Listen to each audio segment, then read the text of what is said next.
નમસ્કાર પ્રણામ દોસ્તો, સ્વાગત છે તમારું એક નવા વિડીયોમાં। દોસ્તો, આજનો વિડીયો જીવનમાં ક્યારેક ઓછું બોલવાથી પણ ઘણા ફાયદા થતા હોય છે તો એના વિશે છે। ચેનલમાં નવા હો તો લાઈક, શેર અને સબસ્ક્રાઈબ જરૂર કરો અને આ વિડીયોને છેલ્લે સુધી જરૂર જુઓ। તો ચાલો શરૂ કરીએ। નંબર 1, વિચાર શક્તિ વધે છે।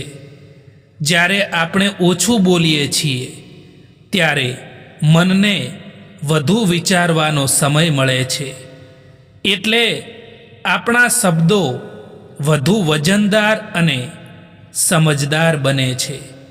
નંબર 2, લોકો વધુ માન આપે છે। જે લોકો હંમેશા બધે બોલતા નથી એ માણસની વાતો લોકો ધ્યાનથી સાંભળે છે, કારણ કે એની વાતોમાં ગંભીરતા હોય છે। નંબર 3, ભૂલો ઓછી થાય છે। વધુ બોલવાથી ક્યારેક અનિશ્ચિત રીતે ખોટા શબ્દો નીકળી જાય છે। ઓછું બોલવાથી એવા ઝઘડા અને ગેરસમજોથી બચી શકાય છે। નંબર 4, આંતરિક શાંતિ મળે છે। મૌન એ મનને શાંત રાખે છે। ઓછું બોલનાર માણસ હંમેશા શાંતિપૂર્ણ અને સ્થિર રહે છે। નંબર 5, લોકોની સમજ વધે છે। ઓછું બોલનાર વધુ સાંભળે છે, એટલે એને લોકોની વૃત્તિ, વિચાર અને સ્વભાવ સારી રીતે સમજાતો હોય છે। લોકો તમારી પાછળ વાત કરે તો ચિંતા ના કરશો, કારણ કે ત્યાં સુધી કોઈ તમારી પાછળ વાત નથી કરતું જ્યાં સુધી તમે એમની આગળ નીકળી ના ગયા હો। વાસ્તવિક શક્તિ એ માણસની સહન શક્તિમાં છુપાયેલી હોય છે। જે માણસ દુઃખ સહન કરીને પણ સ્મિત રાખી શકે છે એ જીવનની મોટી લડાઈઓ સહજતાથી જીતી જાય છે।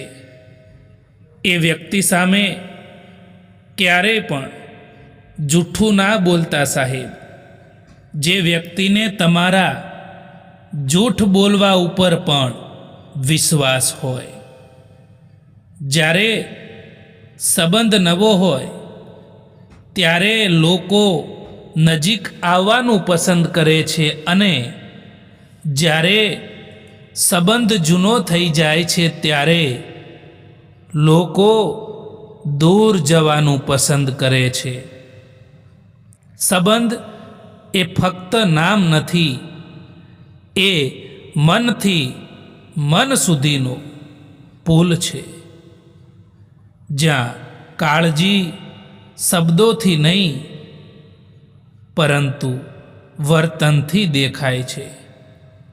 જ્યારે સમજણ વધારે હોય ત્યારે અંતર પણ ક્યારેય પણ સંબંધ તોડતું નથી।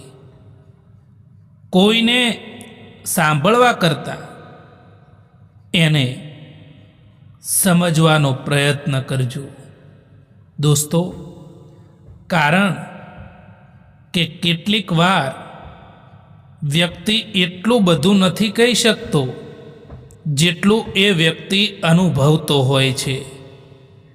ગમે તેટલું કરવા છતાં જો સામેવાળા વ્યક્તિને કોઈ બીજું જ વ્યક્તિ સારું લાગતું હોય ને, તો એ માણસને એ બીજા વ્યક્તિ માટે છોડી દેવું જોઈએ।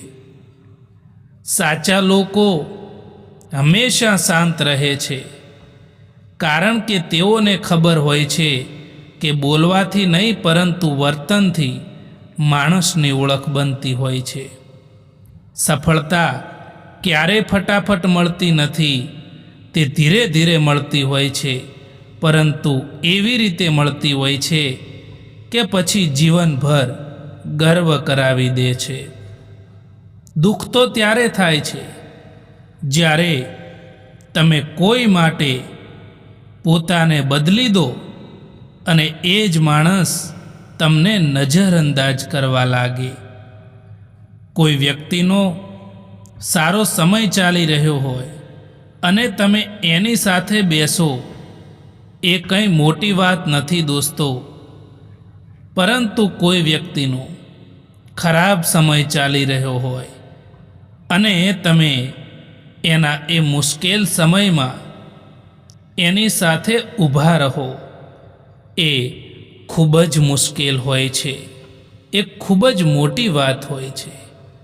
સંબંધ એવી વસ્તુ છે જ્યાં વારંવાર પોતાને સાબિત ન કરવા પડે, જ્યાં શંકા કરતાં પણ સમજવાની જીદ હોય, જ્યાં છટકાવ કરતાં પણ સંભાળવાની લાગણી હોય, એ જ સાચો સંબંધ કહેવાય છે દોસ્તો. ખોટું કરવાથી તાત્કાલિક ફાયદો મળી શકે, પરંતુ મનને મળેલી બેચેની આખી જિંદગી પીછો કરે છે. જ્યારે સત્ય અને નૈતિકતા પસંદ કરો છો ત્યારે રસ્તો મુશ્કેલ બને છે, પરંતુ અંતે મનને મળેલી શાંતિ એનો સૌથી મોટો પુરસ્કાર છે દોસ્તો. જિંદગીની સફરમાં એટલું જરૂર શીખ્યું છે કે અહીં સહારો કોઈક જ આપે છે, બાકી તકો આપવા માટે તો અહીં બધા જ તૈયાર બેઠા છે. એટલા કમજોર ના બનો કે કોઈ તમને તોડી શકે, પરંતુ એટલા મજબૂત બનો કે તમને તોડવાવાળા જ તૂટી જાય. લોકો શું કહે છે એની ચિંતા કરશો તો જીવનભર ડર જ લાગશે. પરંતુ એકવાર તમે પોતાને મહત્ત્વ આપવા લાગશો, પોતાને મહત્ત્વ આપવાની શરૂઆત કરી દેશો, તો પછી દુનિયા પણ તમારું મહત્ત્વ કરવાનું શરૂ કરી દે છે. જે વ્યક્તિ પોતાના દુઃખને ગુસ્સામાં બદલે છે એ જીવન ગુમાવી જાય છે, પણ જે દુઃખને પ્રેરણામાં બદલે છે એ જીવન જીતી લે છે. તમે કેટલા પડ્યા એની ગણતરી ક્યારેય ન કરો, પણ તમે કેટલી વખત ઊભા થયા એ જ તમારી સાચી ઓળખ હોય છે દોસ્તો. સંબંધ એ દોરી જેવો છે, દર વખત ખેંચશો તો એ તૂટી જશે. ક્યારેક એને ઢીલો મૂકવાનું પણ શીખો દોસ્તો. જ્યાં તમારું જ સ્થાન નથી ત્યાં બહેતર છે કે એ જગ્યાને છોડીને આગળ વધો.